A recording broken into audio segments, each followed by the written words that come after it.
Happy Tuesday, everyone. Thank you for joining us today for the webinar. I hope everyone's staying cool in July, and I want to introduce you to our rockstar presenter. So Erica Witsell, you take it over. Hello, everybody. Nice to see people from so many different places. Let me just go ahead and share my screen.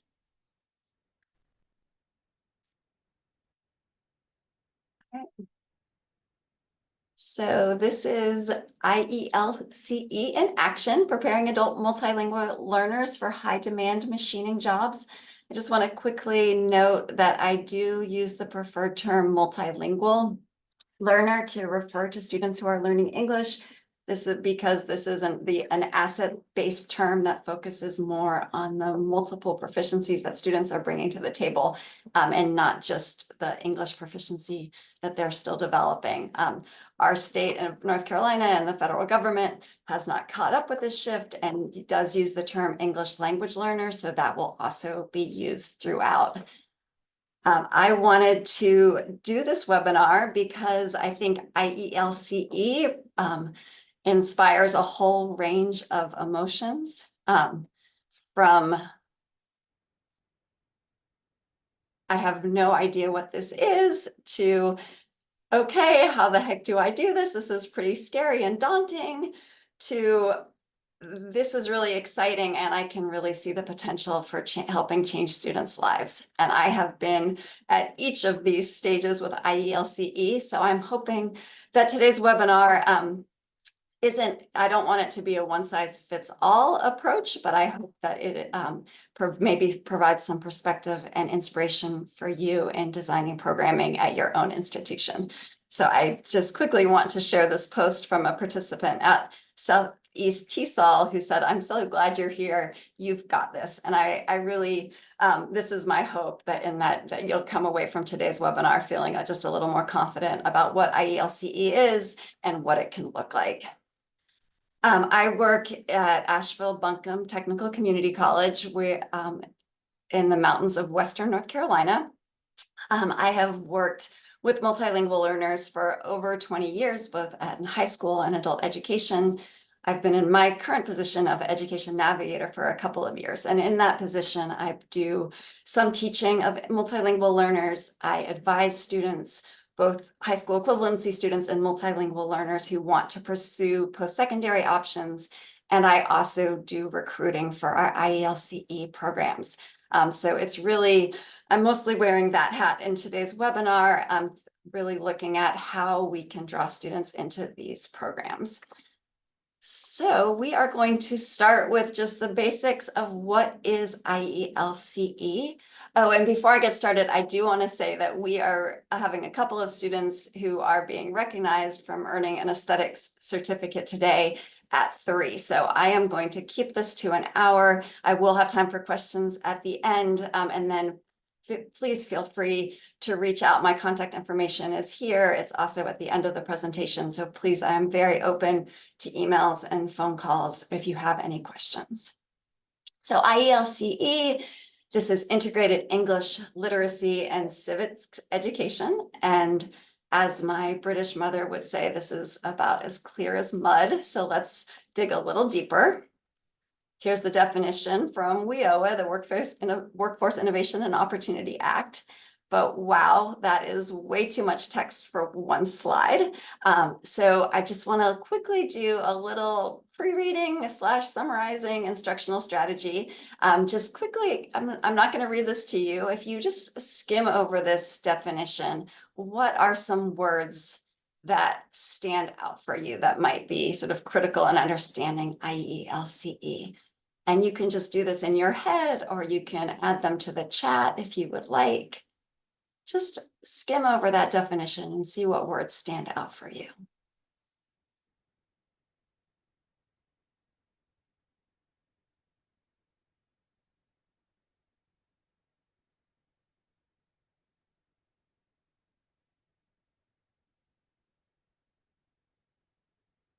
So I'm seeing advanced skills, civic participation, professionals, competency. Sorry about that. What happened?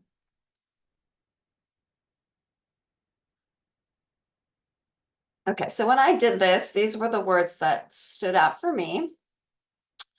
I've got education, English language learners, adults, competency, English language, skills, parents, workers, citizens, instruction, literacy, English language acquisition, citizenship and civic participation, and then training and training. So I think from this that we can sort of get the idea that IELCE, whatever it is, has to do with adults. It has to do with achieving competency in English language and building skills to be successful as parents, workers, and citizens. But I'm now going to press the easy button, and basically IELCE is this, okay? If you have an English literacy and civics education component, that could be your ESL class or your what we call your English language acquisition class. Even Burlington English is approved in North Carolina as that English literacy and civics education piece. If you have that English literacy piece and you have job training happening concurrently, then you have an IELCE. So both of those components together concurrently makes an IELCE. So in Asheville, in January of 2022, and if you remember, this was really right when the COVID closures were ending and things were opening up again, we launched our first IELCE program. And it had a very long name. It was the Workforce Preparation and Introduction to Machining Certificate Program, or WIPM, for multilingual learners. And I know that this is a terrible acronym. The way that I made myself remember this was thinking about my son, who would say, when, you know, the sound people make when they're punching in the cartoons is whoop, whoop. So this is WIPM, WIPM. But this is one of the areas where we do feel like we maybe need to find a better acronym for this program. When I first started with IELCE and heard about this machining program that we were going to be doing, I'm a little embarrassed to say that I really didn't know what machining was. And so when I'm recruiting for this program, I like to assume that other people also don't know what machining is. So machining is basically the process of making parts and tools out of metal, and it can be sometimes other materials. For our purposes, it's mostly metal. And I'm just going to show you a few pictures, additional pictures, to sort of give you an idea of what we're talking about here. Okay, so there we have, here are some students using machines to do this.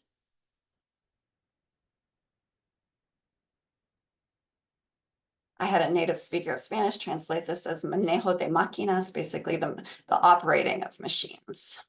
It's often confused with automotive, just because of that machining word, but we're talking about using these machines to cut pieces out of metal. Our students start with these manually operated machines and then progress to the CNC or computer operated machines. So that gives you a little idea of what we're talking about. This webinar is going to try to answer the two basic questions of why, like why should someone learn this? Why should we offer an IELCE program in this? And how AB Tech is doing it. And again, this is not one size fits all, but this is what has been successful for us. So we will talk about conception and program design, recruiting and funding, enrollment and orientation, career connections, and areas that we're still hoping to improve. And after each of those sections, I'm going to pause so that you have a chance to think about what questions you have. And then at the end, I'll take your questions. If you could please write those questions in the Q&A feature, then they don't get buried in the chat and will be easy for us to get to at the end. So first, why should someone learn machining? And the answer to this is just because there are a lot of jobs. This is a very high demand industry, especially in Western North Carolina. You have probably heard of the America's skills gap and the shortage of people who know how to do the things that our society depends on, right? The plumbers, electricians, HVAC technicians, machine operators, etc. So this is very real. This is from the United States Census Bureau. Nationwide, 2.1 million jobs are predicted to be empty by 2030 in manufacturing. more locally in North Carolina. There's 576,000 annual job openings, including advanced manufacturing. And this is part of a new business model that's being proposed for community colleges in North Carolina. And locally, in Western North Carolina, there are a whole lot of companies that hire machinists.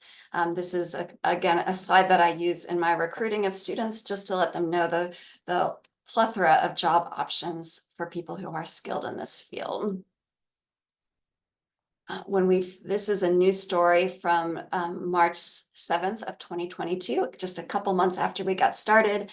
And I think it speaks to both the industry demand in our area and nationwide, and how programs like this can really help both to meet this demand and also to connect students with good, high-paying, family-supporting jobs.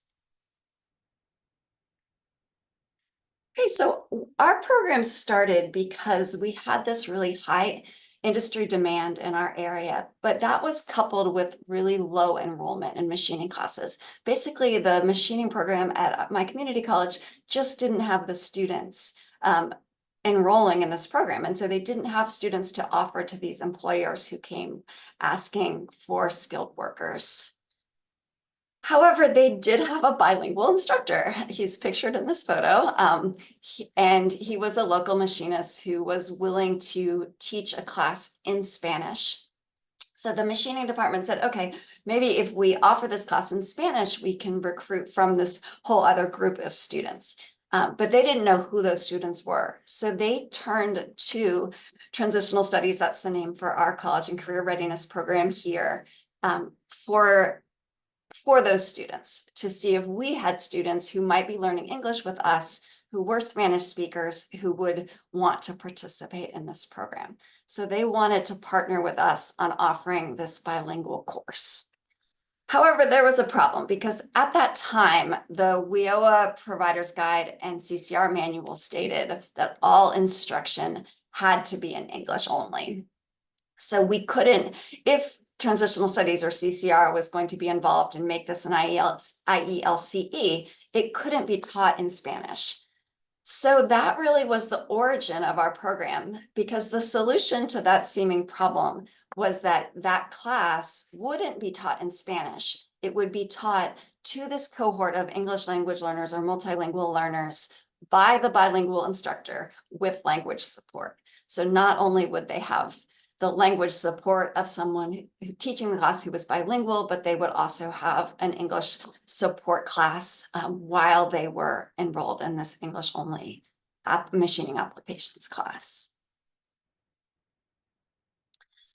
So that really became the root of how our program was designed. It was this partnership between the curriculum department of computer integrated machining and our CCR transitional studies department.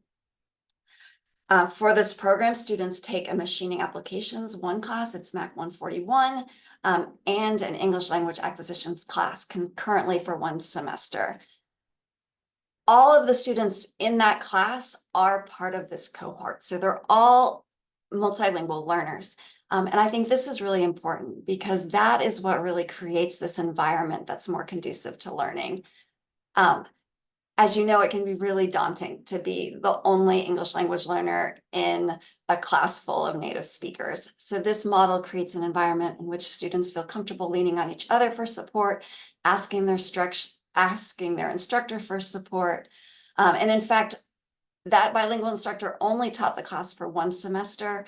So since then, it has now been taught by an English only instructor, but it is still incredibly successful.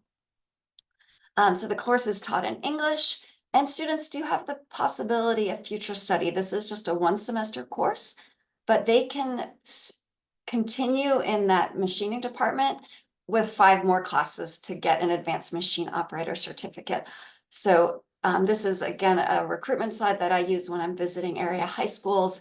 This is our program, the Workforce Preparation and Introduction to Machining WIPIM certificate. That's a pre-apprenticeship program. They can get the advanced machine operator certificate with 5 more classes, and that certificate is stackable with the associate's degree. And because this is a pre-apprenticeship program, the students are eligible for a registered apprenticeship if they're employed in the industry.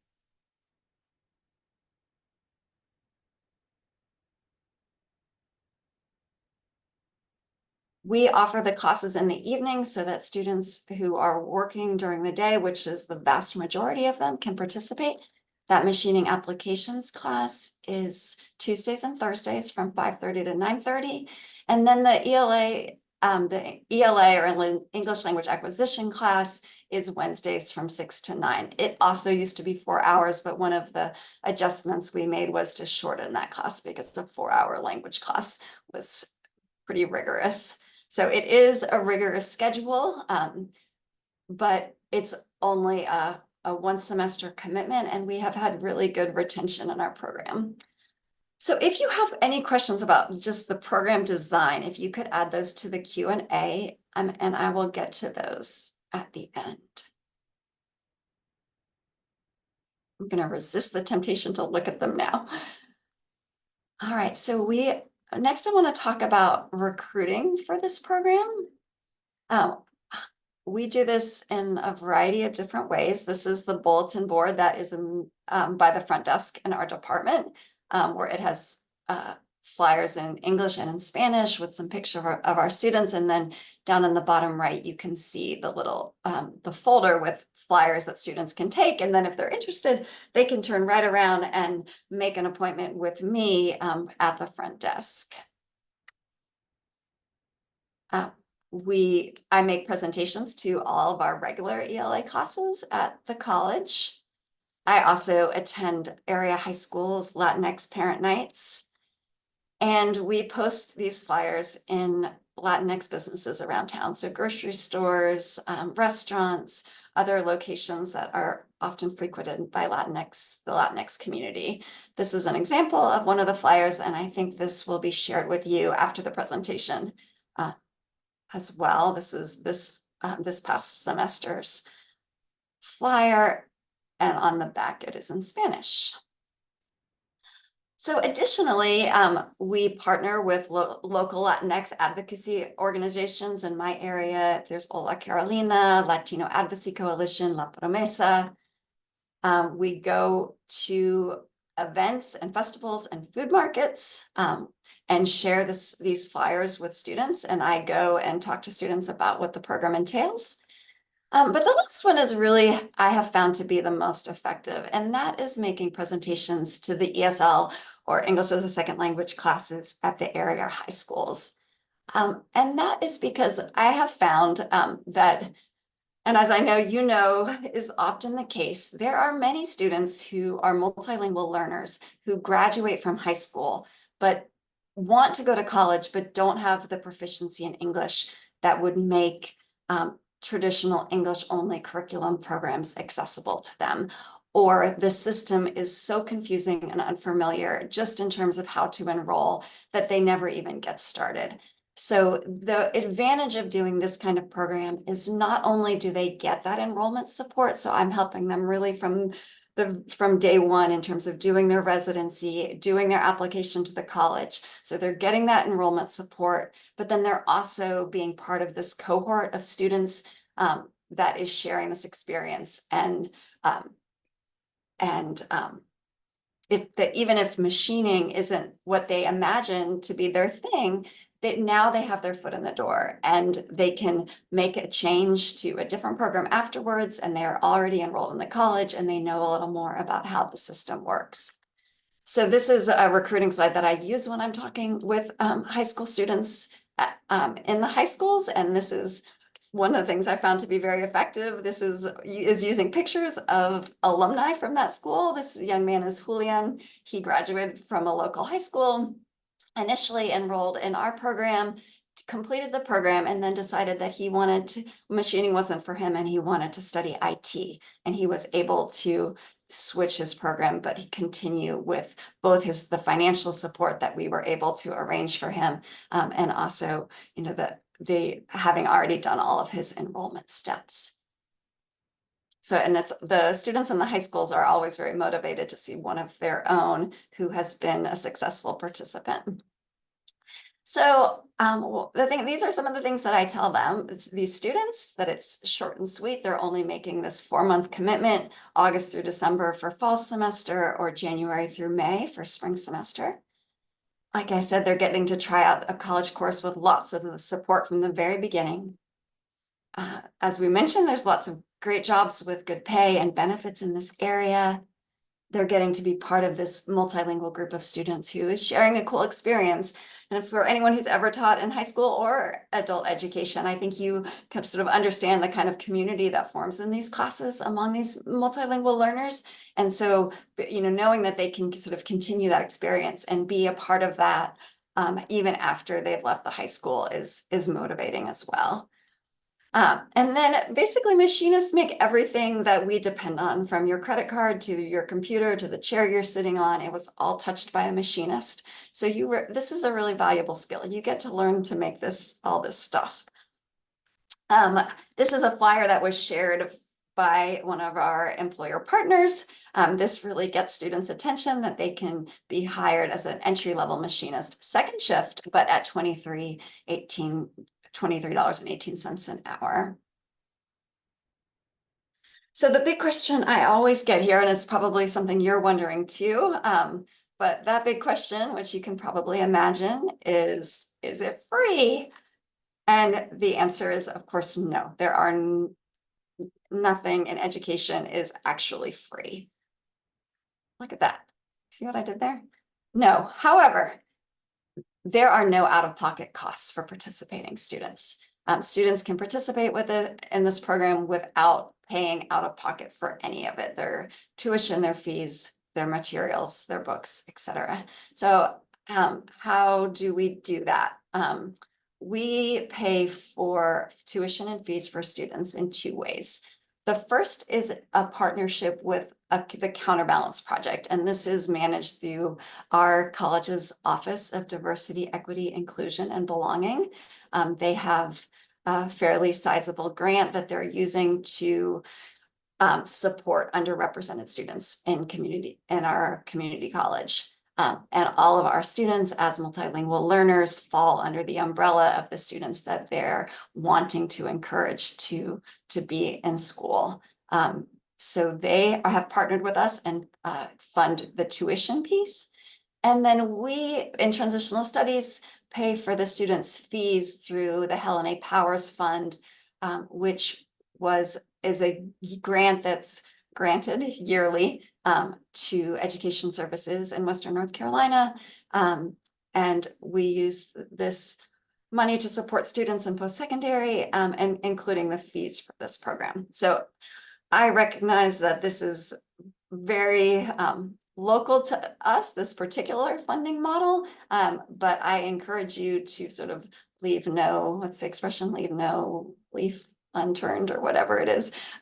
There's a lot of money available to help support a diverse student body in community colleges. So hopefully you also can find funding to help students participate even in a curriculum program and for which they might be faced with out-of-state tuition, as many of our students are. So if you have any questions about the recruitment and funding piece, please add them to the Q&A, and I will do my best to answer those at the end of the presentation.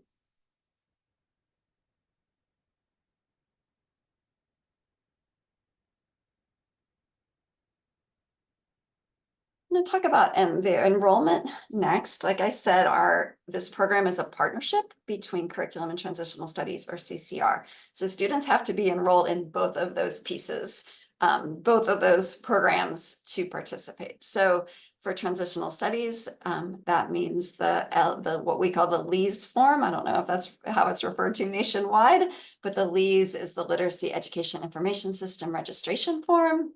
And then we use CASA's step testing in reading and listening for our assessment. And then for curriculum, they do have to do the residency determination that's made by a determination that places them as an in-state resident or an out-of-state resident. If they're not a permanent resident or a citizen or have a certain visa type, or status, it will classify them as out of state. So that's another place where the funding is really important. They have to do the college application, and then they need to meet with the international advisor if they're not a permanent resident or a US citizen.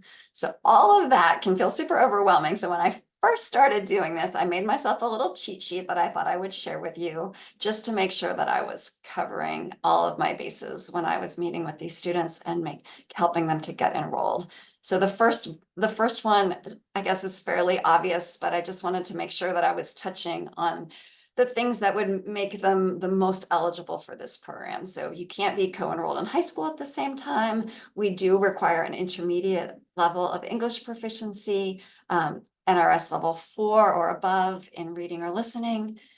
You know, does their availability match the course schedule? Is this something that they're actually interested in, or is somebody sort of obligating to do this? And then any obstacles that we might be able to help them with before we even get started. The Social Security number, or ITIN, is not required to participate in our program, but most of our area employers require this, as well as the high school diploma. So that is the reason for those second two bullets. Again, not required to do the program, but in terms of our employer partnering, those two things are important. And you again see the leaves, the residency determination, the application, the testing appointment calendar, and then the international advising calendar. Once the students are enrolled, we do 2 evenings of orientation, and we schedule these on the same evenings as the class meets, and that is on purpose, because I feel like if the students can't make it to orientation, they're probably not going to be able to make it to class. So this helps really just sort of ease my mind that in fact they are available at this time and on these days. The first day is introductions and an icebreaker to really start creating that sense of community, and cohort building. I do a program overview. And then we do a modified new student orientation, as probably this is true at your institution as well. Our college requires an online new student orientation, but it's very language heavy. It's a lot of listening and reading and taking a very complicated quiz. So just to remove that obstacle, we do it in a modified way at the orientation and get that waiver from our Department of Admissions. And then the other thing that they do on that first night is to sign their payment agreement. No student can register for class at our college without signing that agreement. And again, I want to just emphasize for the students that it's not that the program is free. It's that there is a sponsorship, that they're receiving this sponsorship, or scholarship is often the word that they understand the most, and that they are making a commitment to completing the program. I always say that it's okay if it's not a good fit, if it doesn't feel like they can make that commitment. If they don't want to come back, it's totally fine, and they just need to let me know. And we have had a couple of students that after the first day of orientation have decided not to come back, but I would much rather it happen then, when it's, nothing has been done, than have it happen 3 weeks out when the drop deadline has passed and the sponsorship has already been processed, et cetera. On the second day of orientation, the students register themselves online through their self-service portal. They get their parking passes. We do introduce them to our partners in funding, the Counterbalance, the people who manage the Counterbalance grant, because part of that funding is to support students all through their educational journey until they have achieved their certificate or their diploma or their degree. So we try to make it clear from the beginning that once they start participating, whatever they decide to do, whether it's that advanced machine operator certificate or a degree in something else, they will continue to work with the Counterbalance folks to get wraparound services and financial support. And then we do a tour of the machine shop, and we meet the instructor, and that really shows the students where they're going to go on that first day of class. I know when I first started with this, I was really intimidated by the machine shop. It was unfamiliar to me. It was loud. It was at a part of the campus that I never go to. So I think having that sort of on-site familiarity helps as well. So if you have questions about enrollment and orientation, if you want to go ahead and add those to the question and answer. I'm seeing a lot of questions in there, so I think we'll have plenty of time to get to most of those. And again, if not, I'm more than happy to communicate with you individually about those questions.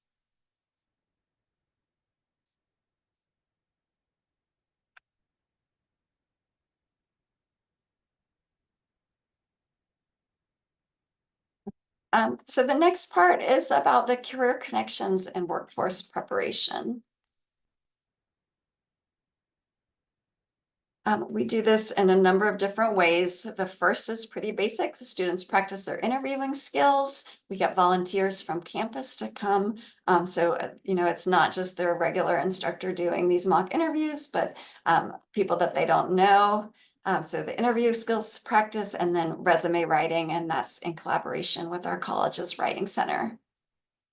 So the students leave that first semester with a workable resume. If the students are eligible, they are registered with NCRAN, which is the North Carolina Registered Apprenticeship Network, that makes them eligible for registered apprenticeships if they move forward. And they do receive a pretty nice NCRAN pre-apprenticeship certificate from the state. Eligible means that they meet those requirements to be employed, so that they have the Social Security number or ITIN, and they have a high school diploma. If they don't have either one of those, they still receive a certificate for completing the course, but they don't get that NCRAN certificate. And then the industry recognized benchmarks that we use, we've used a couple. We started with this Certified Manufacturing Associate certification from the Society of Manufacturing Engineers. And then we're transitioning now to what's called NIMS, which is the National Institute of Metalworking Skills, because the instructor really felt like it was a better reflection of what the students were learning in class. So the students take the drill press and milling skills exam in those. And then really, I think the most critical is the employer visits that we do at the end of the program. So I'm going to show you some pictures of those. AB Tech has relationships with a number of employers who are eager to hire our students and know about our program. This is Dodge Industrial, a local company that is here is the director of human resources or recruiting or whatever it's called, speaking with our students. There he is posing with the students, and he actually hired this young man on the left, Christian, who we'll hear about more in a little bit, and this young lady, Mybe. He ended up hiring both of those students after our very first semester. There's GE, General Electric, and Atlas Precision meeting with students. So we started this in spring of 2022. That was our first cohort. You can see my age progression in these pictures. Here's fall of 2022. And as you can see, we have had all genders, many nationalities, people of different ages, from like fresh out of high school to, adult learners. This is actually a good indication. So I said at the beginning that this class was a protected section only for our multilingual learners in our program. However, because this department has so few native speaker students, they often can't make a class an additional section. So there have been a few rare cases, maybe one or two semesters, in which an English only speaker, and you can see this gentleman in the back, has been allowed to take our cohort's class, just because it was either that or he didn't get that class. And that has actually worked pretty well. There was our spring of 2023 cohort.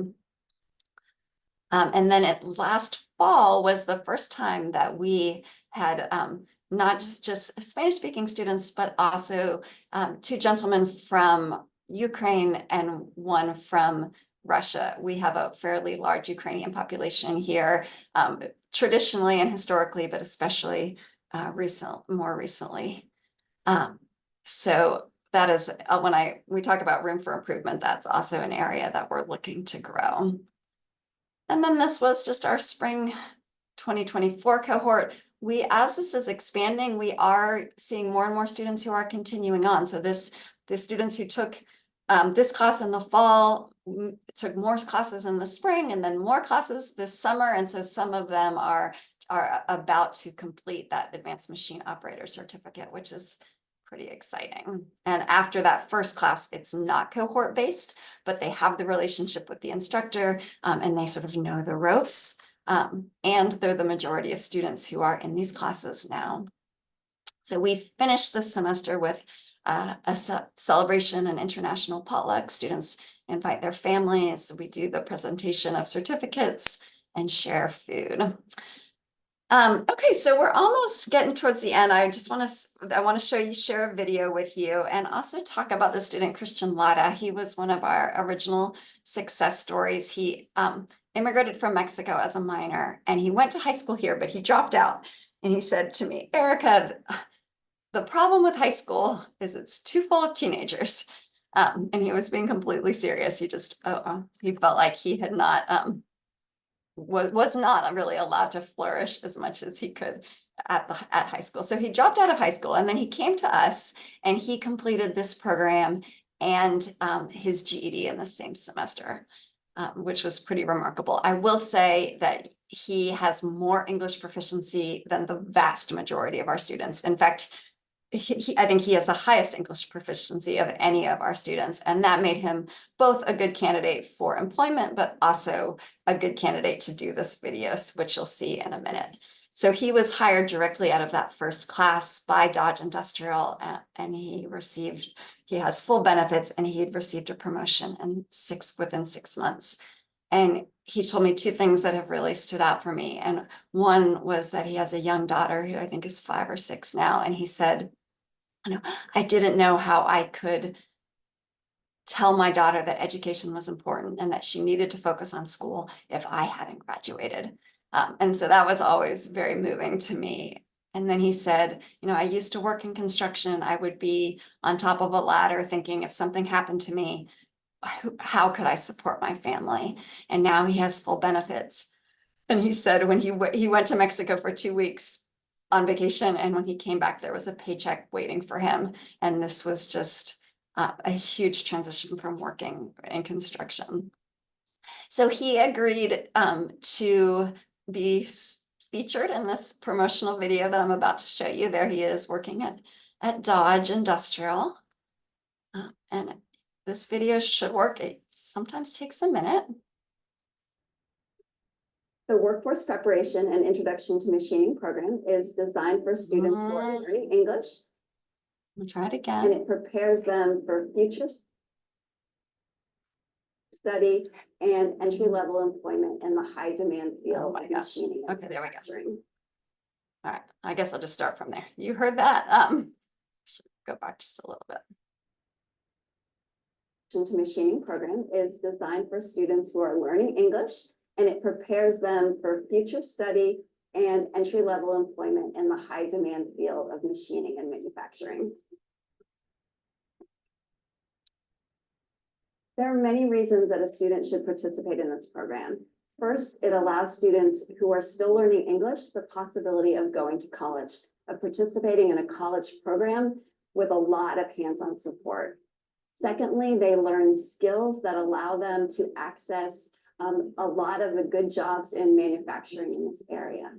And thirdly, they get to be part of a bilingual group of students that's sharing a really cool experience and learning a valuable skill.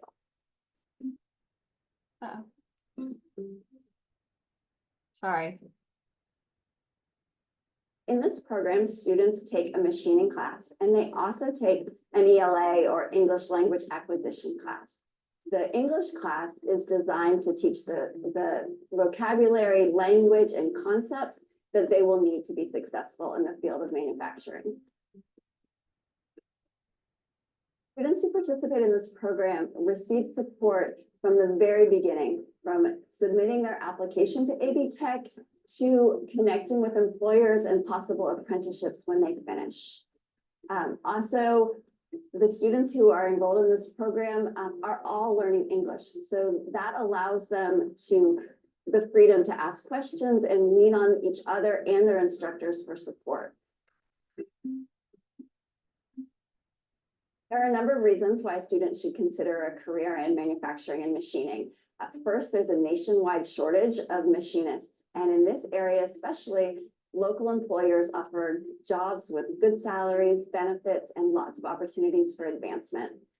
We also have a number of apprenticeship possibilities that allow students to continue studying at AB Tech while they're working in the field. And they also learn a valuable skill. Machinists quite literally make the stuff that allows civilization to exist. The great thing about the workforce preparation and introduction to machining program is that it serves as the first step to both the certificate and the degree pathways here. The students in this program take both the machining applications course and an English course. And that machining applications course is the first class in the advanced machine operator certificate program, which could eventually lead to the degree. However, the program is also designed to allow entry-level employment directly into a manufacturing job.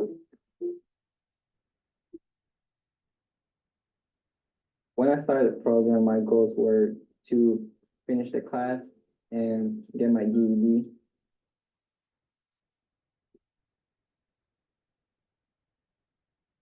The program helped me achieve a lot of goals, just not in the job situation, also in life. Before it, I was having a hard time deciding what I really wanted to do. And after taking this class, I think I'm heading in the right direction.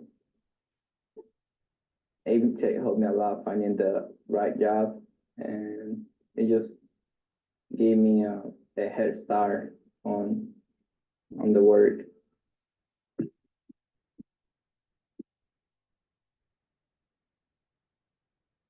If it wasn't for this class, I would have probably just started at the lower level, hacking, stuff like that. But just by taking this class, it did help me get a machining job, and just by working 6 months at Dodge, I just got a promotion to a better Witsell.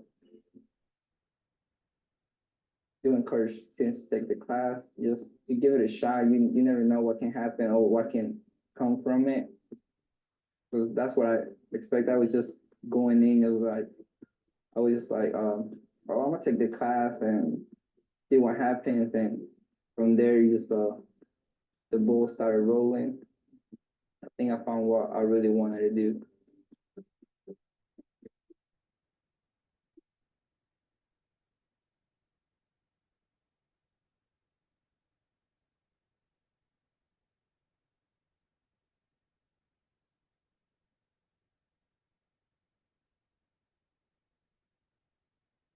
Okay. So finally, just a couple of areas that we are looking to improve. We would like to get better at doing post-completion follow-up. So, keeping track of students who have participated in the past and see what they're doing now if they're continuing in school. Usually if they're at AB Tech, we know this, but if, what their employment has looked like after they have left us. We'd also like to improve our job search support. We do have those employer visits and do the resume building and the interviewing skills, but I'd like to really work on connecting students with especially some of the organizations in our community that specifically help students with job searches. For us, like we have the Career Connections Lab through Goodwill, NC Works. We're looking to sort of refine the ways that we get student and employee feedback, but about their experience, both the student's experience participating in the program and then the employee, I'm sorry, that should say employer partner feedback. Sorry for that typo. Employer partner feedback, some of whatever feedback these employers have for us about what they're looking for in potential employees. And then, you saw sort of the shift from just Spanish-speaking students to, a variety of backgrounds. And so we do want to expand our recruiting and marketing efforts to other immigrant and refugee populations.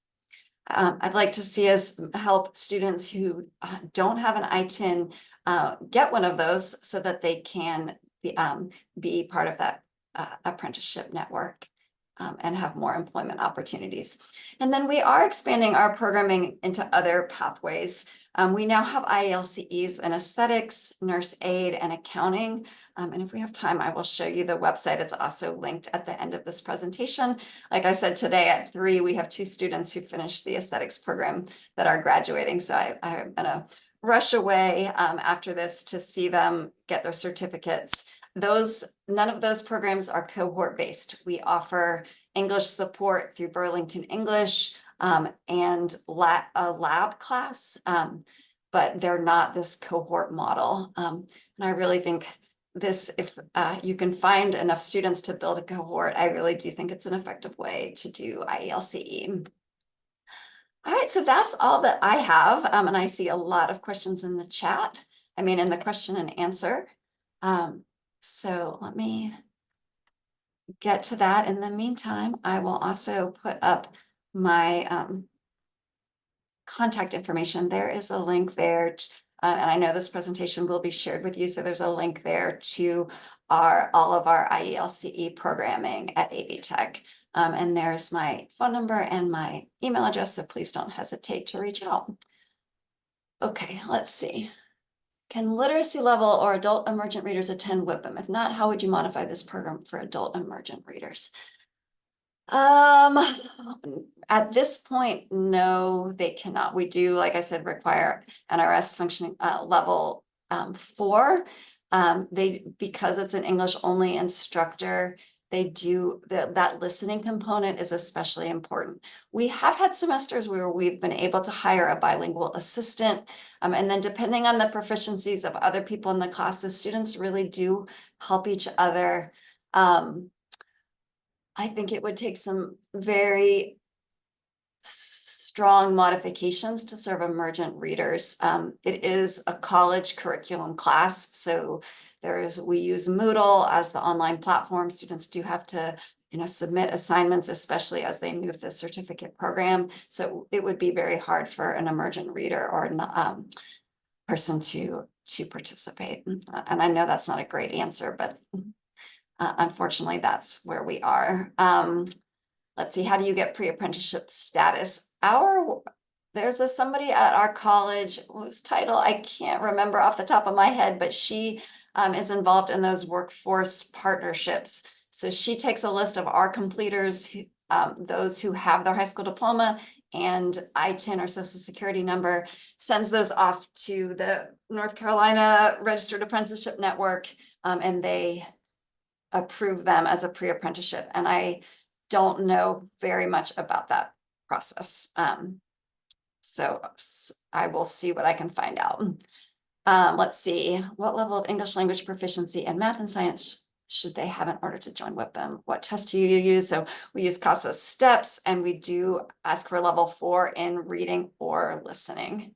That was just a local decision, and it seems like it's working. Most of our students have been successful. We have had students who are lower in one domain, but if they're at that intermediate level 4 level, they have been able to be successful. Oh, retention percentage. I don't know numbers. I should know numbers. Sorry about that. We have had a couple of students who have left during this semester, but it has not been very many. And I can think of maybe, we've been doing this for 5 semesters, and I can think of 4 or 5 students who were not able to complete. Usually it was work schedule or transportation were the major obstacles to that. What are the requirements for the program and NRS level? So we talked about NRS level, previous commitment and faithfulness.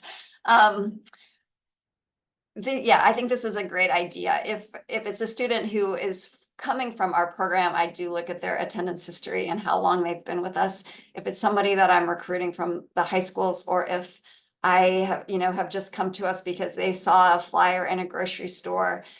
It's really that intake interview. They don't have to have any previous enrollment with us, but I do try to get a sense of, why they want to do it, what their interest level is, and any obstacles that might come up for them. Can this type of partnership exist with an adult high school program instead of at a college? Let's see, an adult high school program instead of at a college. I don't really think I can speak to this. I think whatever institution, be it a vocational school, a technical school, a community college, is providing that workforce training, then it would count as IELCE. So I believe so. Our adult high schools is not for multilingual learners. I mean, there are some multilingual learners in that program, but we don't recruit heavily or really at all from our adult high school program.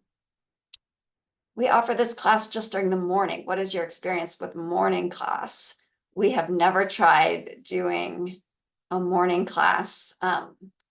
All of the students who participate work during the day. So I think that would be a major obstacle.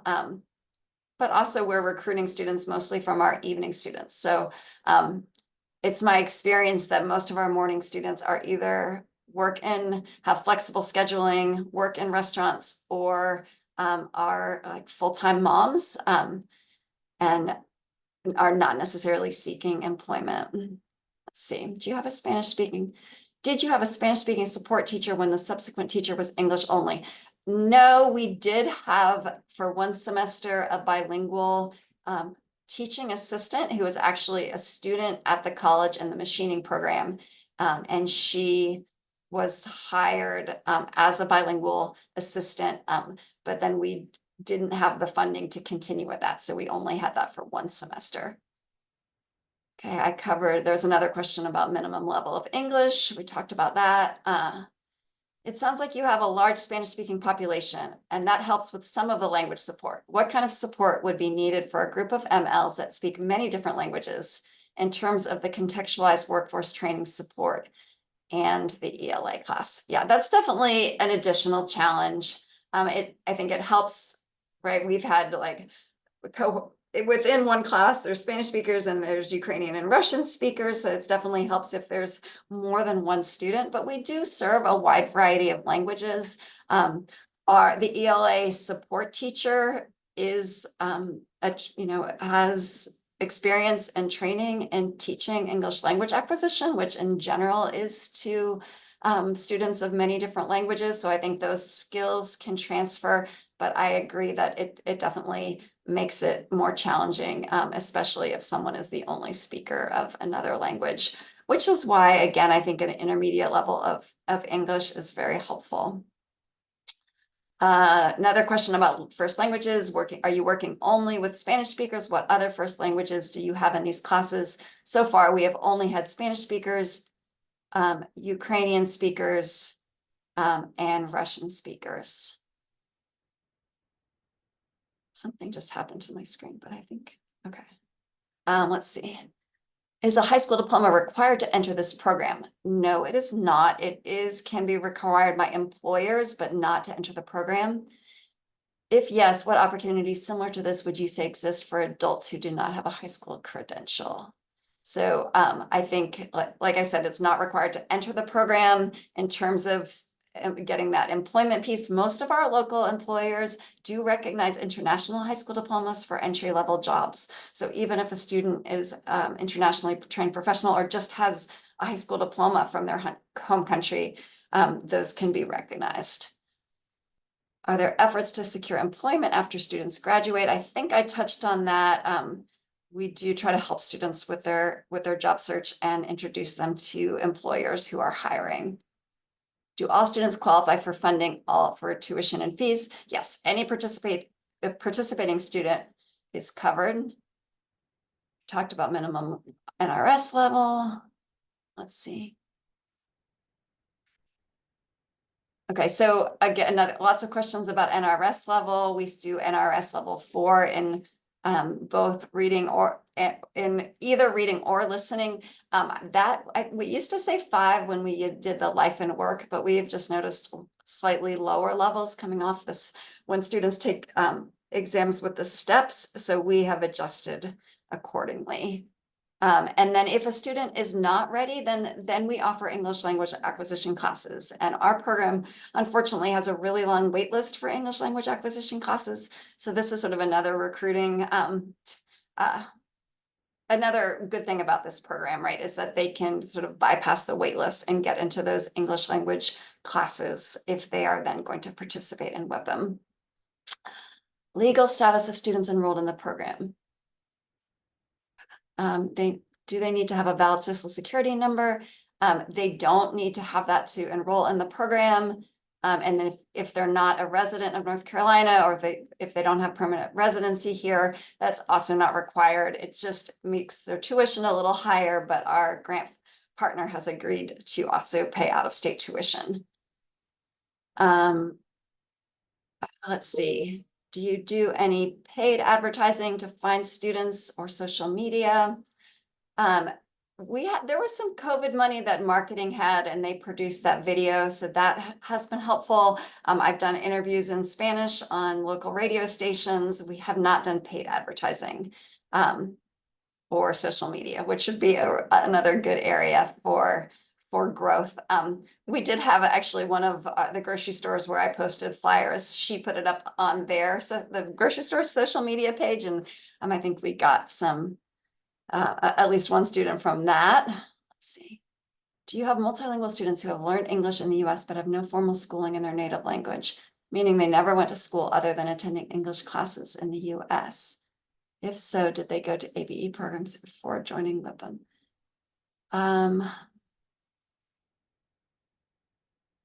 Who have learned English in the US? No, we have not had a student in this situation. We have had students who are citizens who maybe have spent some time out of the country at, during their formative years, and then have come back and have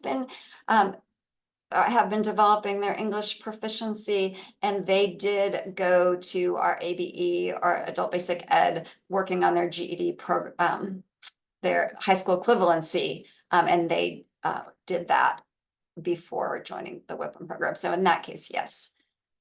I think I missed this. Is this all done in one semester? So yes, this WIPM program is one semester with a possibility for future study, but not with that same cohort model, although many of the students do continue on together, and it's often the same instructor. Okay, since you receive scholarship funding from employers or other areas, is there a specific outcome you must meet? Let's see, not a specific outcome, but we do have to share our performance measures and our success rate with Counterbalance, who is our partner in funding. What is the graduation to job placement rate you've met? I don't have that statistic on me. Let's see. What do you do with students? Oh, and I will say we also have students who are already working in manufacturing and want to do this program because they want to learn more English around what they do and also advance in their field. Let's see. Is the machining course the exact same as non-IELCE courses? Yes, it is the exact same course as a native English speaker would take. However, I do think that the instructor, because she's great, sort of adapts the pace and the delivery to meet the needs of this multilingual group. The schedule for both classes, I'm going to skip that one because it is in the PowerPoint.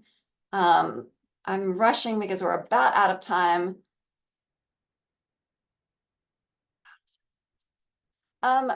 There's a question about the I-10, since it's not a valid form for employment authorization. I don't really feel like I can speak to that with any accuracy, but I do know that our workforce partner at the person who's over these workforce partnerships at the college reached out to the Registered Apprenticeship Network, and they said an I-10 was allowable. So to me, that would mean that those students are also employable. No math requirement for placement. And then I'm going to end with this final question that says, what first steps would you recommend to take to create a program like that? How do you start? I would look at what are the high demand industries and in your area, like who is in need of the most workers, and then see if you can sort of identify that need and then match it with what kind of programs are being offered by your institution.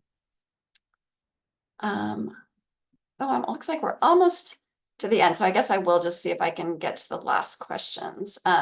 Do you use the same NRS requirements for your other IELCEs? Let's see. The other IELCEs like aesthetics and nurse aid have an English requirement of their own if a student doesn't have a high school diploma. So yes, more or less. I can't speak to that.